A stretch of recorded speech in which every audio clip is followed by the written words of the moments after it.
From the land grant University in Urbana-Champaign, Illinois, this is the Closing Market Report. It is the 5th day of March, 2025. I'm Extension's Todd Gleason.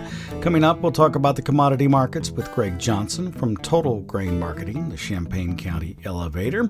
We'll hear from Drew Lerner at World Weather Incorporated in Kansas City, and I'll review some of the trade and tariff policies that President Trump outlined in last night's speech to the joint session of Congress, all on this Wednesday edition of the Closing Market Report from Illinois Public Media.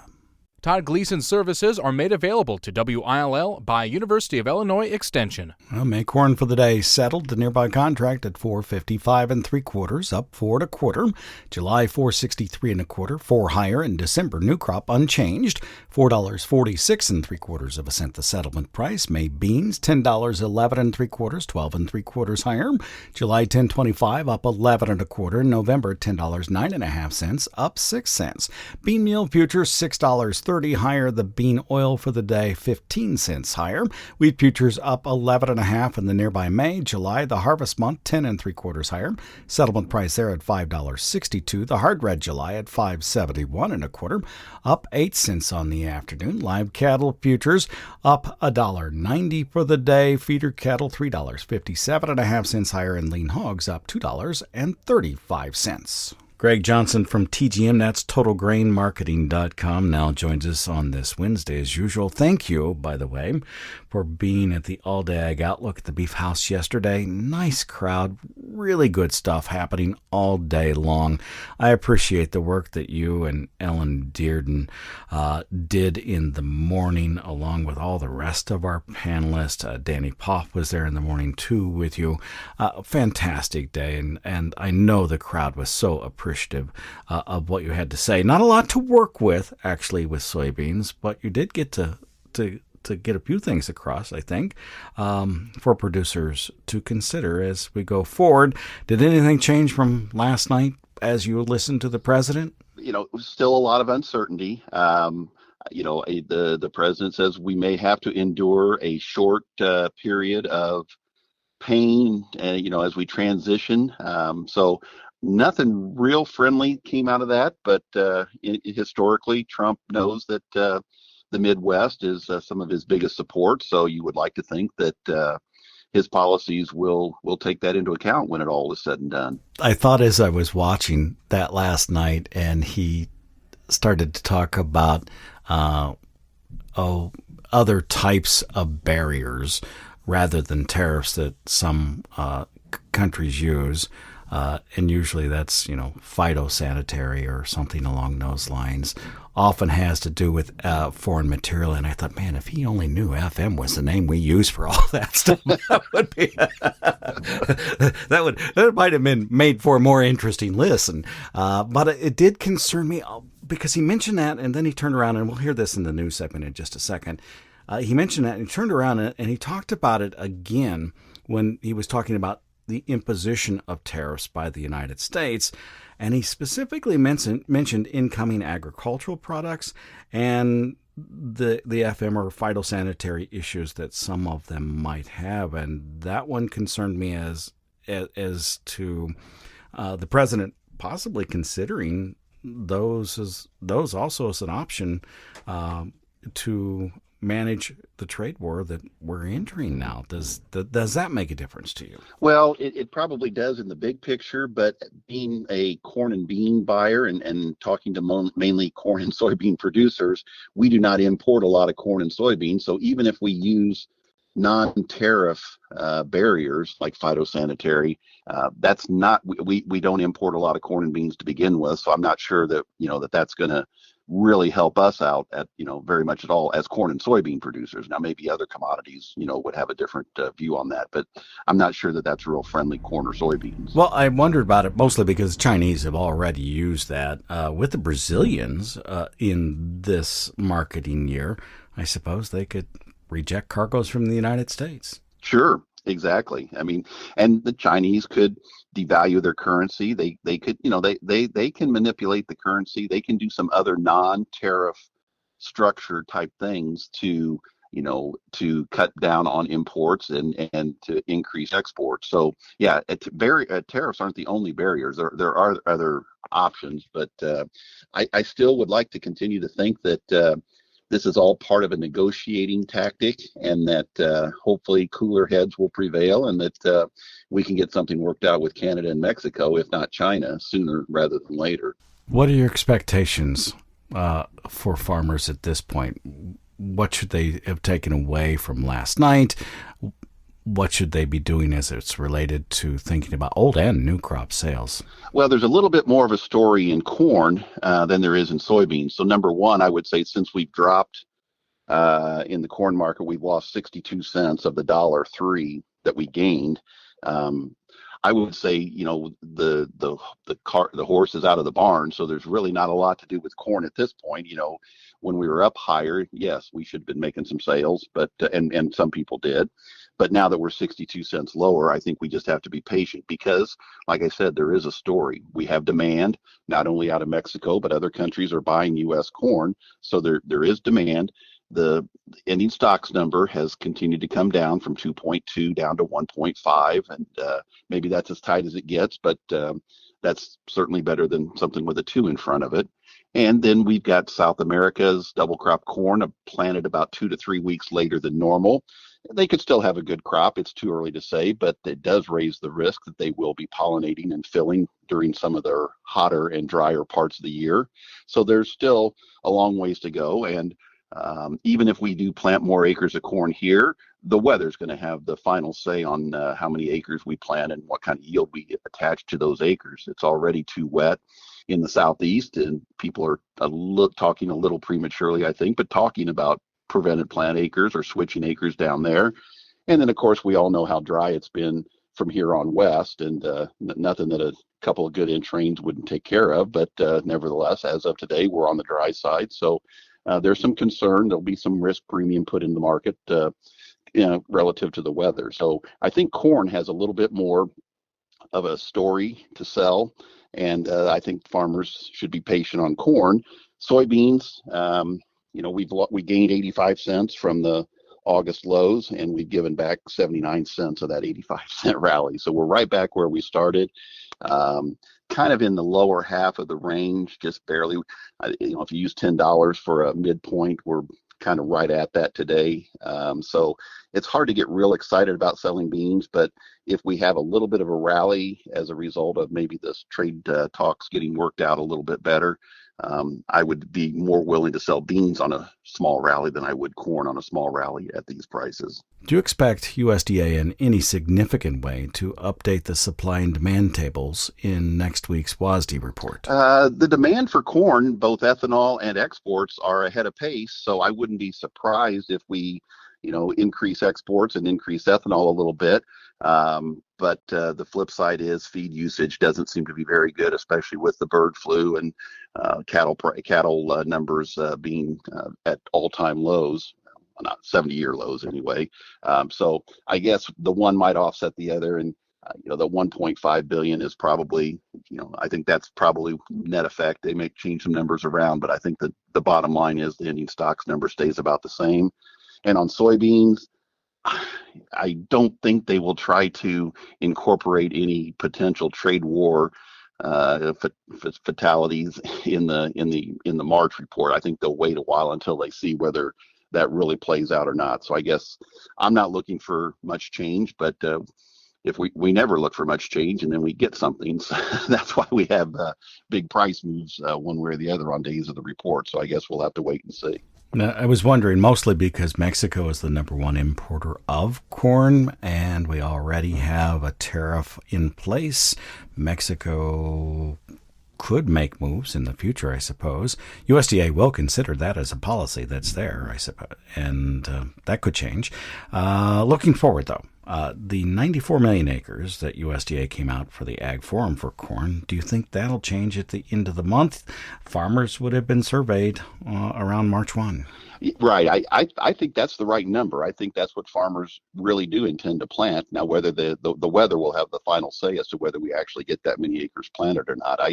I guess, I was using 94 and a half, and with the weather the way it is, The actual number may be more like 94, but 94, 94 and a half, that's enough acres. So it really kind of all boils down to the weather. And I think now with the Ag Outlook Forum number out, I think the traders are kind of conditioned to expect a 94 million number. So if we get 94 million from the March 31 acreage report, I think that's pretty well baked in.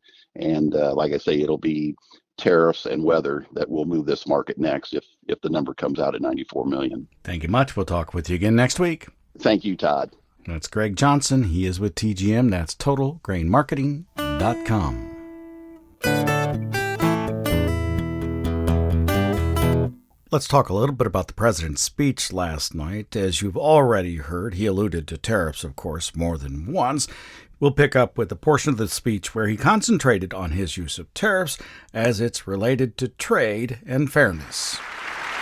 If you don't make your product in America, however, under the Trump administration, you will pay a tariff, and in some cases, a rather large one. Other countries have used tariffs against us for decades, and now it's our turn to start using them against those other countries. On average, the European Union, China, Brazil, India, Mexico, and Canada, have you heard of them? And countless other nations charge us tremendously higher tariffs than we charge them. It's very unfair. To that end, the president told the joint session of Congress that new tariffs would be imposed in the month of April. This system is not fair to the United States and never was, and so on April 2nd, I wanted to make it April 1st, but I didn't want to be accused of April Fool's Day. That's not, just one day cost us a lot of money. But we're going to do it in April. I'm a very superstitious person. April 2nd, reciprocal tariffs kick in. And whatever they tariff us, other countries, we will tariff them. That's reciprocal, back and forth. Whatever they tax us, we will tax them. If they do non-monetary tariffs to keep us out of their market, then we will do non-monetary barriers to keep them out of our market. There's a lot of that, too. They don't even allow us in their market. In the president's view, the United States, as it's related to trade, has been, quote, ripped off, unquote, for several decades. Likely, my guess is he's thinking back to the early 1990s and the GATT negotiations, or the General Agreement on Tariffs and Trade, and the open trade policies that were adopted across the planet. Our new trade policy will also be great for the American farmer. I love the farmer. Who will now be selling into our home market, the USA, because nobody is going to be able to compete with you. Because those goods that come in from other countries and companies, they're really in a bad position in so many different ways. They're uninspected. They may be very dirty and disgusting, and they come in and they pour in, and they hurt our American farmers. The tariffs will go on agricultural product coming into America, and our farmers, starting on April 2nd, it may be a little bit of an adjustment period. We had that before when I made the deal with China, $50 billion of purchases, and I said, just bear with me, and they did. They did. Probably have to bear with me again, and this will be even better. That was great. The problem with it was that Biden didn't enforce it. He didn't enforce it. $50 billion of purchases, and we were doing great, but Biden did not enforce it, and it hurt our farmers. But our farmers are going to have a field day right now. So to our farmers, have a lot of fun. I love you too. And with that, the president seems to have changed decades-long agricultural trade policy, which has said level the playing field and U.S. agriculture will compete on the world stage. The president now expects U.S. farmers to sell into the domestic marketplace. Soybeans are an interesting problem because about 41% of this past year's crop is expected to go into the export market.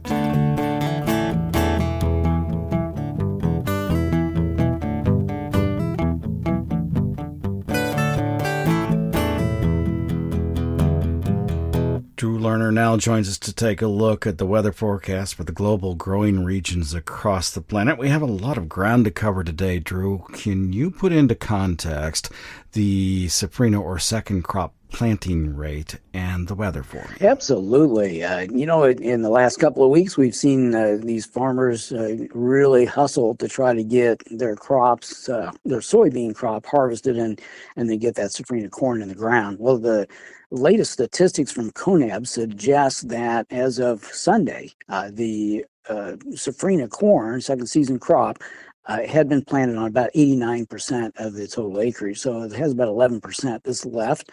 And they've made huge strides. Like I said, it's still been planted late, though. And we still run the risk of seeing the moisture profile diminish before the crop has completed the reproductive and filling processes, which will be in late April at the earliest for this late crop, and more likely in May. And so with that in mind, I still think there is reason to be concerned about their late planted crop. Any crop that was planted in the last 10 days to 2 weeks, I think, is going to be at risk of some lower yield. We do expect the seasonal rains to end in mid-April, and we could see some scattered showers in May. It's just too early to be able to determine how great those showers may be and also how warm it is. Because if it's hot, scattered showers will do nothing to counter the evaporation, and it will just, deplete the moisture profile anyway, just a little slower maybe than it might otherwise. So we are concerned that we'll go through these next few weeks in good shape and the crop will develop well, but we are worried about what happens after the rains end, which will be, again, mid to late April, and then from that point onward. So I think there's potential for a little bit of trouble, but the majority of the crop is probably going to make it through without a lot of loss. What are you watching in Argentina today? Argentina, when we talked last week, we talked about some significant rain that had been developing and falling up to that point, and that central parts of Argentina were getting really good rains, and the crop was really in much better shape there. But we talked about it being too dry to the south and too dry to the north. Well, since then, it's rained in most areas except the far north, and the ground is now saturated in the topsoil in almost all of their major grain and oilseed production region. And so we have finally come full circle. Now we're back into a much better scenario, and the late season crops are finishing up reproduction and filling, and it's a really good environment. It will rain into Saturday for the southwest of Argentina, but the north is going to stay dry. Now that northern area, it's primarily cotton country, maybe some minor corn and sorghum and soybeans, but it's not very important when it comes to the bottom line. So we think that most of the country has come around, and it looks like more rain will come on for late March. And so the bottom line should be really good for most of Argentina's late crop.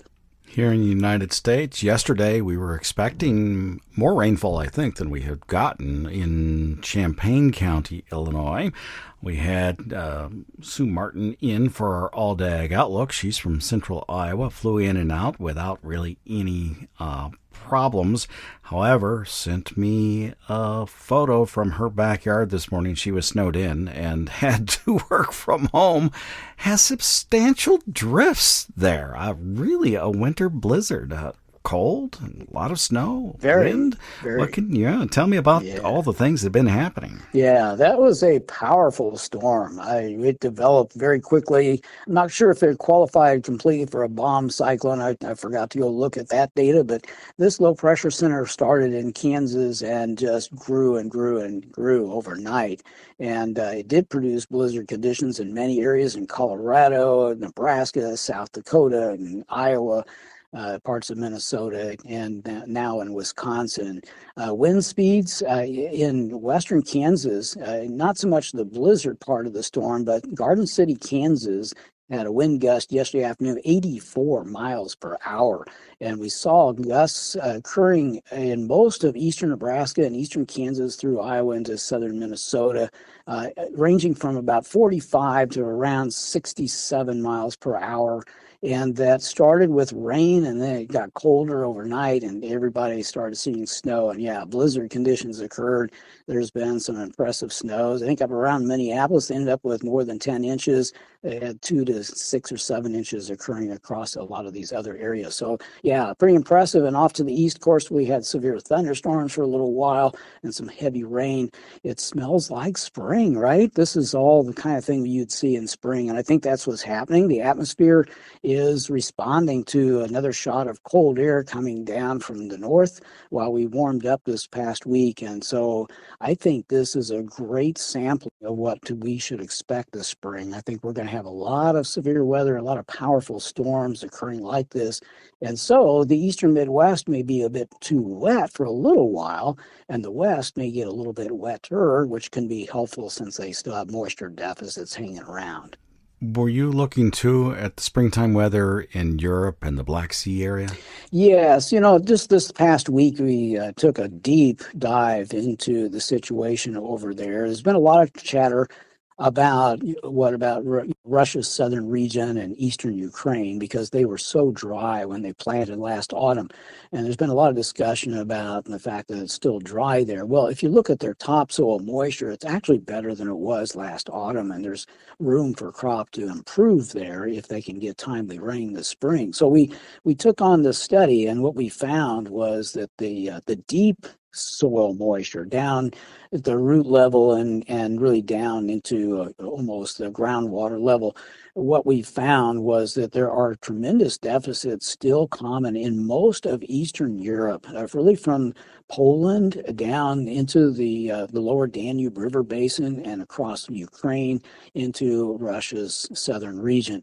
And now we don't see this dryness when you look at the topsoil. This is something that's deep in the ground. But if we, for some reason, don't manage to get timely rain to occur this spring and we heat up, that dryness will come to the surface very quickly because there's not that much moisture in the topsoil. So this is a potential hotbed that we need to watch.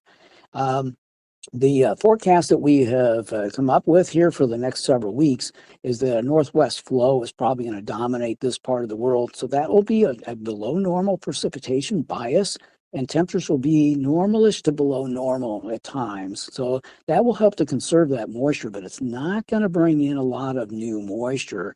And so these areas may get into the warmer days of late spring and start heating up without a lot of moisture to fall back on.